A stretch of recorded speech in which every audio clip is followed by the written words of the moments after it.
Hello, আসসালামু আলাইকুম। আমি আজকে দেখাবো বাচ্চার বেবিনেসকে সাইন। 4 মাস বয়সের বাচ্চা, আমরা জানি 1 বছর পর্যন্ত আমাদের বাচ্চাদের মাইলিনেশন কমপ্লিট হয় না।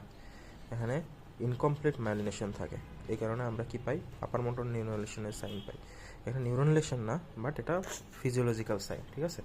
তো এখানে আমরা ডরসিফ্লেকশন পেয়ে থাকি। আর আমরা বড়দের ক্ষেত্রে এটা যখন আপার মোটর নিউরোনেশন হয়, তখন আমরা এটা হচ্ছে ডরসিফ্লেকশন পেয়ে থাকি। অন্যান্য কারণেও পেয়ে থাকি। যাই হোক, আর আমরা এক্ষেত্রে ইউজ করব আমাদের আঙ্গুল, যেহেতু বাচ্চাদের স্কিন অনেক সফট। আমরা বড়দের ক্ষেত্রে যেহেতু স্কিন অনেক ডিপ থাকে, এজন্য আমরা ডিপ স্ক্র্যাচ করার জন্য আমরা চাবি ব্যবহার করে থাকি।